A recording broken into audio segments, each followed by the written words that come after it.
So this next piece of news comes from mynintendonews.com. And in Japan, special Zelda Breath of the Wild broadcast announced. So something I guess similar to like one of those Treehouse live streams.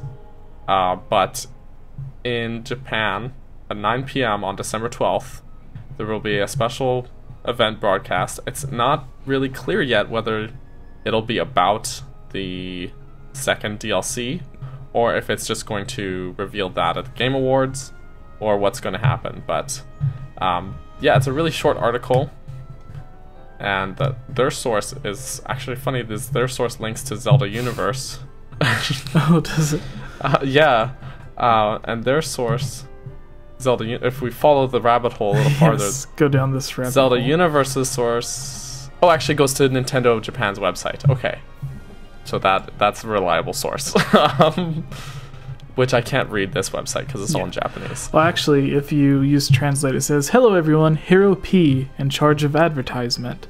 From December 12th, Tuesday at 21 o'clock, Nico Nico live broadcast has decided to be started." Now, there are some translation stuff going on here, so if it sounds like a typo, please forgive us. This is just a translation. The Legend of Zelda Bless of the Wild, not even Breath of the Wild, will be broadcasted.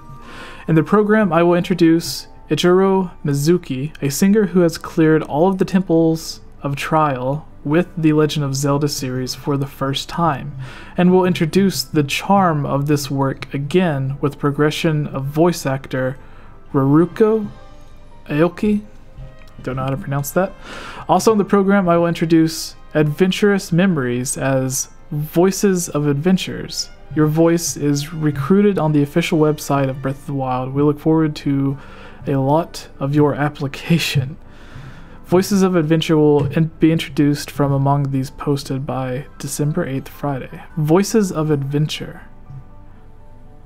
Do you think that could refer to how in DLC Pack 1 we had the Master Trials, we had the different quests to do, like to get all of the tunics, there was the quest to get the, I forgot what it was. The item that would let you warp anywhere you wanted as long as you... travel medallion. Yes, the travel medallion. Do you think how each one of those were given their own titles? But it was all the side quests? Yeah, like they were all given their own titles. Do you think Voices of Adventurers could be, or Voices of Adventurers could be one of the quests for... Could be. I think DLC. What it sounded like to me was like a online program, like a thing that would go on their website, so you could record something about your experience with the game, and then they would put that recording that you made onto the Zelda website. That's what it sounded like to me. Oh, okay. But I might be way off the mark here. There was a lot of sort of translation.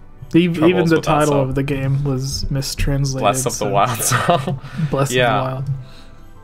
But if we go back out from the rabbit hole, start burrowing back out to the surface to My Nintendo News. Actually, on Zelda Universe's article is a little more detailed. Okay.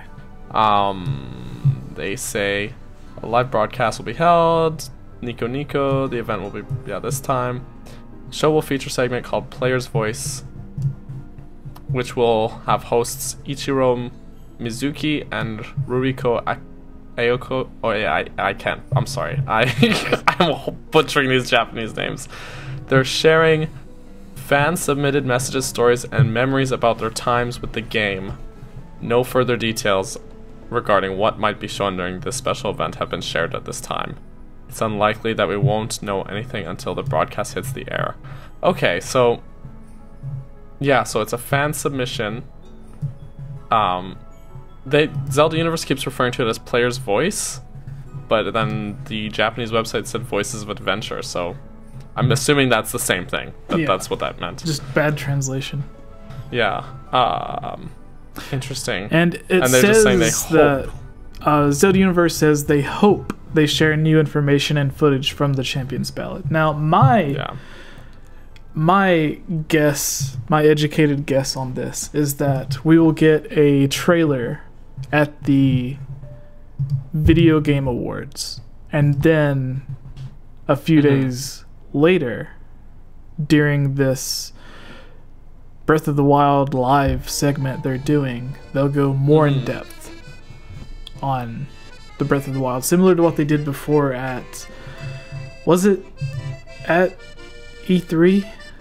I don't really remember where it was at, but there was some place where it was one of the Nintendo Treehouse presenters playing through the Trial of the Sword. It wasn't a trailer, it wasn't a commercial, it was just like them actually playing through it. Treehouse live stream, I believe. Yeah, I think this might be similar to that, to where they go beyond the trailer. I'm trying to remember what that event was, but it's not coming back to me. I want to say it was one of the like week-long streams that Nintendo did, because they had day 1, which was their conference, then they had the Treehouse take up like 2 or 3, like they had day 1, day 2, and day 3, and then each of them were segmented up. Wait, was this like on for E3 last year, or? Well, I think they do it every year, but it was during this, like this year's E3 that they showed off the stuff. But yeah, that brings us kind of to another little topic that I wanted to include into this, which we've talked a lot about what we can expect or what we want to see with the upcoming DLC. But I was recently playing through Breath of the Wild to finish Master Mode again. Well, not again, but to finish Master Mode. And going into the tech lab, there is the Divine Beast looking model hanging from the ceiling. And this is the Hateno Tech Lab, not the Akala Tech Lab, right? Yes. Okay. I believe. Anyways. I always get the names of some of these places mixed up because I'm so used to like the names from like Twilight Princess or Ocarina of Time, which didn't have that many different locations, but in Breath of the Wild there's like 100 different areas you can If there's someone that can like name all of the mountains and like rivers and stuff in Breath of the Wild, because they're all named, all the forests and stuff, like I would be super impressed, because it's like there's so much that's impossible. Right. So with this, at first I kind of disregarded that there was going to be the 5th Divine Beast, because I was hoping Nintendo would get so much fan feedback that they would just go with more of a traditional style dungeon. But after seeing this, there's like, it's not just the model that's on the wall, there are papers hanging up all over the tech lab where you can go and look at it, and it has like diagrams and stuff, blueprints basically, to show off this Divine Beast. And I think it was originally going to be one of the 4 Divine Beasts, but maybe they didn't finish it, so instead of just getting rid of it entirely, they left the concept art for it in the game, just on a smaller sort of like scale. Easter egg sort of thing, sort of like the actually, well, maybe not to the same degree. I was gonna say the Ice Cavern in Ocarina of Time was originally gonna be this full dungeon, but then they scaled it down to like that mini dungeon, though maybe not quite the same. Like in Ocarina of Time 3D, whenever Grizzle did the remake of it, they added in the Book of Medora, which you can find in one of the houses in Kakariko Village. In the original game it's not there, but they added it in to the 3D version, but it doesn't really have anything to do with the game. It's just there as like a little cool feature for those who know what it is. Easter egg. Right. And I think that may be what this is, but I was looking at it and I was like, well, if this was a Divine Beast, where would it be located on the map? And if you look at like the southern portion of the map, there's like a little river that kind of flows into the sea. I think it would be located around there, unless what would be really cool is if it moved around, similar to some of the other Divine Beasts, how they crawl around the side of Death Mountain, or they're flying in different areas up in the sky. The only one that really stays put is Varuto, which is like stuck in the lake in Zora's domain. So like if they had this one swimming around the entire sea that's surrounding Hyrule, it would make it more interesting, because then it's not just, okay, go to this place and do this thing. It's you have to actually go on a quest to find where it is. It could be on like the very south of the map, or it could be all the way to the east on the sea. That way. Yeah. So a couple theories that I have about where if they had this extra divine beast added, where geographically it would be located. One is Lake Hylia, because like it's kind of an obvious choice, but if you have a water-themed divine beast, like Lake Hylia seems like a pretty logical location. But otherwise, I'm trying to remember what the bay is called, but it's just like to the southeast of Necluda, where there's that island, where Evertide Island, where that you get like stripped of all your gear and you have to do that island challenge there. Yeah. Which is one of the coolest like sort of shrines in the game. Yeah. And there's this whole bay that's almost like empty between Evertide Island and the mainland. And that would be like a pretty big empty spot where they could squeeze a divine beast in. That's like, if you look at the way they're spread out, there's a pretty big gap between where they're spread out and this one. Because Varuta's sort of in the Middle East. Varudania's way in the top right of the map, the far northeast. And yeah, the other two are just like right on the west side of the map, on top and bottom respectively. Yeah. But there's nothing in this corner of the map that's a divine beast. Like you could, if you're just playing through the story and doing the divine beasts, this whole corner of the map, this whole quarter, you could skip and do nothing with. You could not even go there.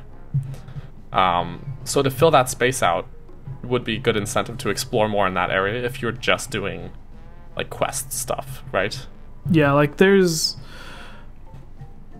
one divine beast in the northeast. There's one in like the northwest. There's one in the southwest, and then where was the other one? It was like off to the east. It wasn't necessarily like southeast. Yeah, it's like the Middle East, like almost straight east from the middle.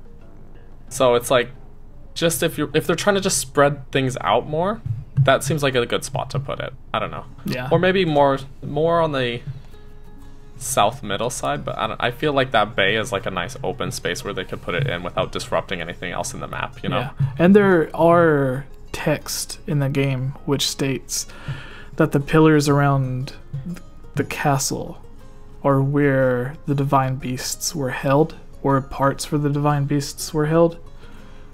And there are five pillars. 5 pillars. Right. Yeah. So you could always just make up. You're doing a smart, Jesse. You're doing a smart. Yeah, I'm using my brain. Put together clues. Good cluing. But yeah, I feel like that seems like the most logical spot to squeeze the divine beast in. Yeah. So like how this, and it's very close to the tech lab as well. Yeah, and how this, like the DLC, whenever you go to get a new DLC quest, it'll pop up on the map and it'll say like go here. And some of the new DLC, you have to read the book, and then the book points you in the directions of the chests to get the different armor. Or it'll say to go and talk to somebody, and then there'll be someone with a new arrow or something above their head, an exclamation point or whatever. I think if it is the 5th divine beast, which it would be cool if we got a 5th divine beast and a traditional dungeon, that way it's not just wasted on yet another divine beast. But if it is a 5th divine beast, I think it would say, hey, something is going on at the Hatana Tech Lab, or however it's pronounced.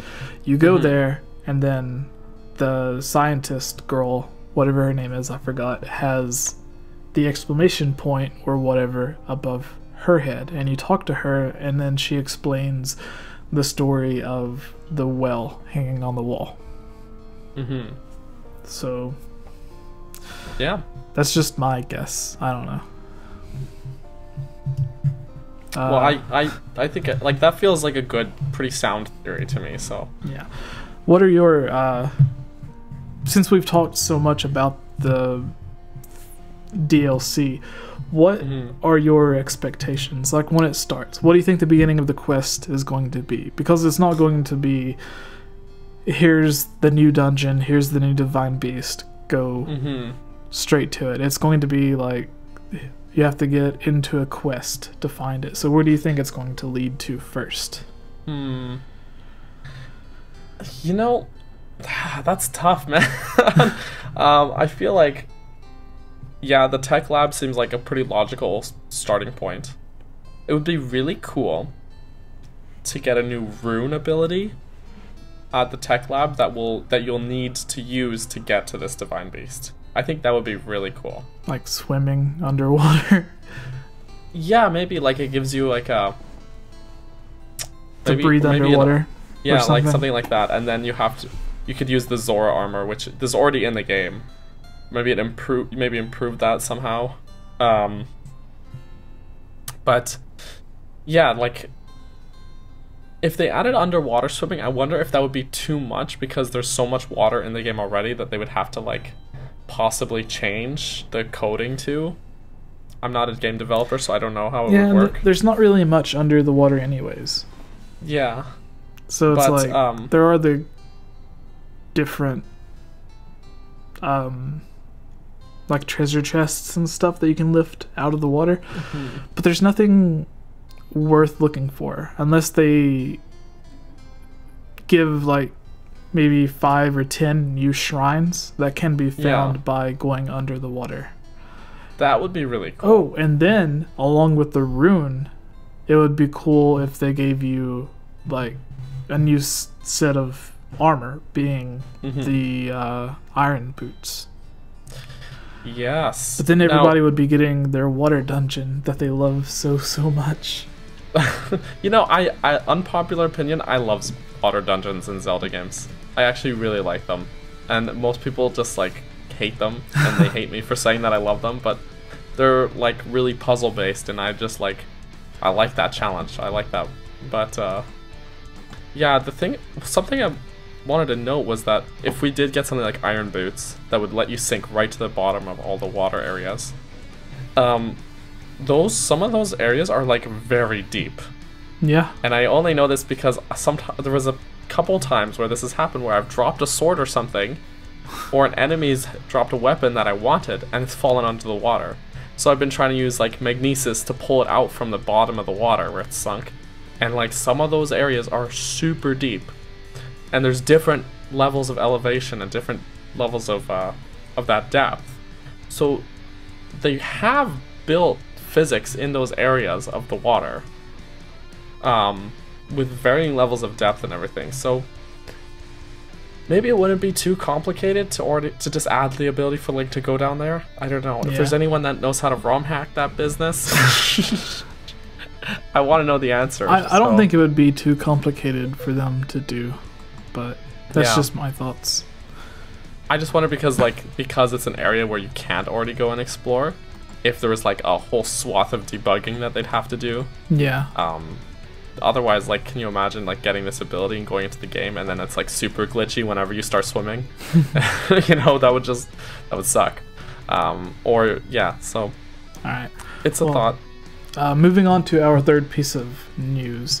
The videos on this channel are funded by supporters on Patreon like you. If you're a fan of this channel and would like to join on videos, receive shoutouts, watch videos early, have your questions answered, or have your topic discussed on our podcast, please consider supporting on Patreon for these and many other rewards for just $1. Shoutouts for this video includes Link Use the Triforce, Rusty Caulfield, Lovable Christy, Give Time 15, Shadow to Us, Robbie Morgan, and Lunarium. I want to thank all of you for everything you have done to help support this channel.